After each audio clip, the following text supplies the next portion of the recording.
Today I'm going to talk about protecting your energy. We all know how important it is to maintain our physical energy, right? We need energy to do something, to go somewhere or to work and to play. We need some energy, right? But more importantly, we also need to protect our mental energy. Why do we need to protect our mental energy? Because even though you're in the best shape of your life, the best thing is going to happen in your life. You have a lot of money, you're on a topmost position in your office, and everything is happening according to you. But if you don't have your mental energy in the right place, if you don't have your mental energy to the fullest, then everything is going to fall back. Everything is going to fall flat. You won't feel that energy, you won't feel that happiness, the joy that has to be when you're achieving something in your life. So physical, not only physical, even mental energy is very important. And God also told us in the Bible that you have to protect your mind. Where do we see that? Proverbs chapter 4 verse 23 says, "Above all else, guard your heart, for everything you do flows from it." Above all else, guard your heart. And we have already learned before, heart means the mind. God is always asking you to protect your mind. Protect your mind because everything you do flows from it. Whatever is in your mind, that is going to be your act. Whatever is in your mind, that is how you are going to behave. Whatever is in your mind, that is how you are going to go to that place or to approach that people. Those are the people you are going to attract into your life. Whatever is in your mind. So you need to protect your mind. You need to guard your heart, for everything you do flows from it. Why do we need to protect it? For example, what happens if we open our doors, our house doors open, and we sleep and we go out, everything we do with the doors open? What happens?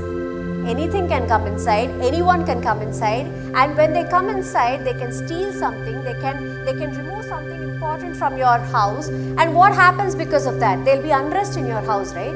You will not know what is happening, when will something happen or something bad is going to happen. You never know.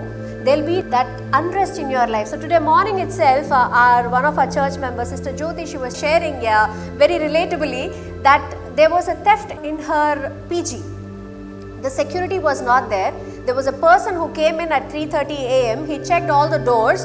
Some door was open. He entered into the room and he stole 3 phones of the girls and he went away. 3:30 a.m. because there was no security. And because of that, all the girls are feeling violated. They are feeling that something is not right over here. They are not feeling protected. There is unrest in their minds. That is what happens when you are not protecting your heart too. Anybody can enter, anybody can steal your peace, anybody can steal your motivation, anybody can steal your life, your people or your future. That is going to happen. What she shared today was very relatable to me because that is how it is. When we are guarding our homes, when we are guarding our materialistic possessions, you keep a password to your phone, you keep a password to your laptop. Why don't you protect your mind? Why is it that everybody and anything or everything is so easily accessible to us? Everything is targeted to disturb our mind. Everything is targeted to capture our attention. But you need to guard your heart. That is what God says. But when you only then you will start having peace in your life. When you don't let anybody or anyone enter inside and outside of your mind, inside and outside of your heart, only then you will have control over your life. Only then you're going to have peace in your life. You will know what you need. You are aware of what you're going to have, what you need, and then and there itself you will decide, I don't want this. You will remove the unnecessary things from your life. What happens is that if you do not do that, it will start draining your energy. Have you ever felt that when you meet few people, they drain your energy? When you meet few people, you feel exhausted. And when you meet few people, you feel energized. You feel motivated. You feel like speaking and spending more time with them. But when you speak with few people, they keep complaining, they keep rubbing off their insecurities on you, or they start mocking you, sarcastically saying that you can't do this, how can you do that? Saying that, they will put it in a notion that as they are helping you out, as they are protecting you, as they are loving you. That is the reason I'm protecting you. I don't want you to do that. That is how they change the entire direction. And even then you feel very exhausted. You feel lonely even though you're meeting that person. That means you're in the wrong company. that means you're in the wrong place. That means you're letting your door of your mind open for wrong things to enter. Because once you open the door, anything and everything can control you. What is that you're giving control to this today? This morning you have to start thinking about what is happening in your life.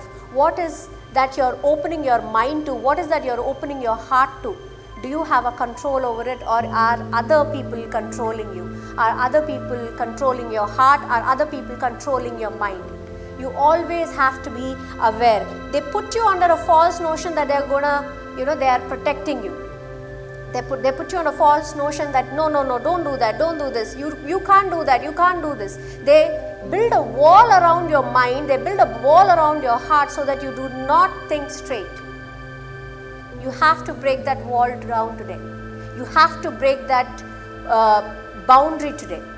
And you have to start protecting your heart and your mind today. Do not let anybody and anything outside your mind and heart control you, because it's going to ruin your life. How many of times that we hear that, I should have left that person a long time ago because I've spoiled my life, or I've lost 4 years of my life. I shouldn't have been there with that friend or that colleague or that relationship or that location, because I lost a lot of things. I lost few crucial years of my life. I lost some crucial years of happiness and joy and peace. I could have enjoyed my life. I could have done something of myself. I could have moved to a new thing. But still you thought that person or that thing or that idea or that situation is helping you out. That situation is there for your benefit. That person is there for your love. And you think that is love, and you have stuck to that person or stuck to that situation. Today I say to you again, if you are in that place, if something is draining you out, if you're not feeling exhausted, if you're not feeling happy in that situation, that person, that job or anything that is stopping you, come away from it. Remove it from your life, because it is draining your energy. How many of you remember that summer Rasna ad or Glucon-D ad? That straw, the sun starts sucking the energy of the boy. You never know. You never know what's sucking out your energy today. And you have to start becoming aware of it. What do we need to do? You have to start becoming aware. Start taking control of your mind and heart. Start thinking that if you're opening your Instagram, everything nonsense is coming out of it. Come out of it. And what do you say? Stop those notifications from your phone. Only see what you want. Only hear what you want. Only be with the people who are going to encourage you, motivate you, guide you, and lead you into the right action. Not something wrong. Because if you start engaging with those people, you think that, okay, that is something right. I can do that. Even though it is wrong, I still can do that because that person is saying it is right. I should do it. Don't do that. Don't let other people control you. We can see this happening in the Bible too. Delilah got into the mind of Samson. Delilah was pestering Samson every day to know what his secret is, what his weakness is, what is the secret to his strength. Where do we see that? Judges 16:15. We see, then she said to him, how can you say I love you when you won't confide in me? How many times did we hear this? How can you say that you love me if you don't tell me your secrets? How can you say that you don't love me if you don't do this? How can you say that you love me if you don't leave your family and come out? How can you say you love me if you don't give me money, if you don't give me gifts, if you don't give me the attention, if you don't give me the time? How many times did we keep hearing this? Even here we see the same thing. How can you say I love you when you won't confide in me? This is the third time you made a fool of me. How many times that people have started making us feel guilty for the actions that we have taken? For the right actions that we have taken, people start making you feel guilty about it. They will start saying that you have done a wrong thing. Even if you're doing a right thing for yourself, they will start making you feel guilty. Don't let them in your mind. Don't let them in your heart. Because what is right, you're going to do that with the wisdom of God. Even here you see that this is the third time you made a fool of me and you haven't told me the secret of your great strength. What happened? With such nagging, she prodded him day after day until he was sick to death to it. Are you sick to death of your situation, of the person, of the lack, of the limitation, of the boundaries that in your life? that means you're in the wrong thing. Something is controlling your mind today which is not supposed to. Something is taking control over you and your future, over your life and thoughts that's not supposed to. She prodded him day after day and after day. They suck the life out of us day after day after day without us knowing. You won't even realize. At the end of the day, you'll only feel exhausted about it. When you're feeling exhausted, you're not feeling motivated, you're not feeling energized, you are in the wrong place. Because anything which is right, anything which is good for us, you will never feel exhausted. You will feel more energized. The more you work towards it, the more energy you get towards it. That is how it's going to be. So today you have to see. And what happened? Because of the nagging, he told her everything. How many of us have opened our life, opened our weaknesses, opened our limitations to the other person, thinking that he's going to do something good for us or it is going to get something good out of it, and we are giving our weakness to them so that they can take advantage of us. Did Delilah take advantage of Samson? Yes. It's something very similar happening to us too, day in and day out. The only thing is that we are not being aware of it. What happened when he told her everything? What happened when he let her control his mind? What happened when he let her control his life? You can see here in the further verses, he did not know that the Lord had left him. He did not know that the presence of Lord left him. Once the presence of Lord left him, he started getting weaker, people started mocking him, people started making fun of him, he started feeling exhausted, he didn't have the energy. Are you feeling the loss of presence of God in your life? Are you feeling exhausted today?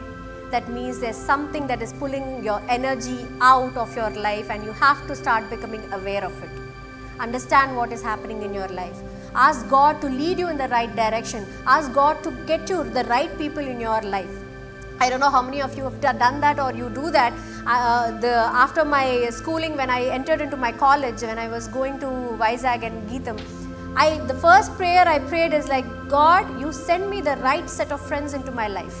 You select each and every person who has to enter my life. That is how each and every person entered my life.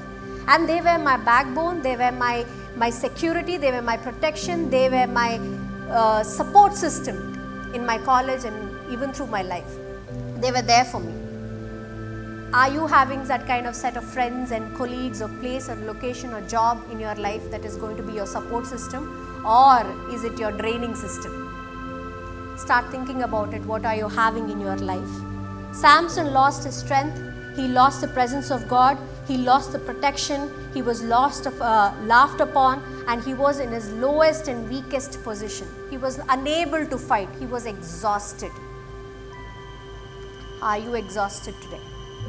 Do you know someone who is exhausted today? Even if you're not and you know that somebody is exhausted, somebody is doing wrong in their lives, I urge you to speak to them. I urge you to speak with the wisdom of God to them. Lead them in the right way. Lead them in the right direction. You have to start becoming aware of what you are controlling and what is controlling you in your life. And to do that, prayer is one of the most important and powerful way to protect your mental energy and your spiritual energy. Prayer, I don't say the daily prayer that you do before stepping out of your house or before eating your food or before sleeping. The prayer I'm talking about is you need not even communicate, you need not even open your mouth with words. Just sit in the presence of God, and that is going to energize you and strengthen you. Every time prayer doesn't mean you have to keep speaking in tongues or speaking through words, talking, having a long conversation. No, sit in the presence of God silent. Silent. Let it energize, let the presence energize you, let the Holy Spirit cover you, let it energize you. When you have that energy in you, when you have the presence of God in you, nothing is going to hamper you, nothing is going to disturb you today. And if you're feeling exhausted, that is what you need. That will be your Glucon-D, right? That will be your glucose that you need in your life. Prayer, presence of God. And today, you have to close doors on everything that is disturbing you, that is limiting you, that is making you doubt yourself, that is making you doubt your purpose and your plan in your life. Stop that. Limit yourself. It can be anyone, anything, any person, or any situation, or your job, anything that matters. Ask for the wisdom of God today. Ask God to take control in your life so that you need not be controlled by anyone or anything in your life. And today, what happened is, if you do that, God's presence will be there with you. What happened when Jesus was, what happens if Jesus does not guard his heart and mind? Satan started tempting him in the wilderness, he guarded his mind. People started mocking him when he was preaching, he guarded his mind. Everybody was starting making fun of him, he guarded his mind. People doubted him, he guarded his mind. What happened? God's presence, his light, his love never left him. Today, if you're feeling that lack, guard your mind. Pray today, open your mouth and pray today that, dear Father, I want you to take control of my life and teach me how to guard my mind and my heart so that people will not take advantage of me, people will stop hampering me, and they will not drain me. Amen. Let us all close our eyes, bow down our heads, hold our offerings, and pray today that let God take control of our lives and minds today.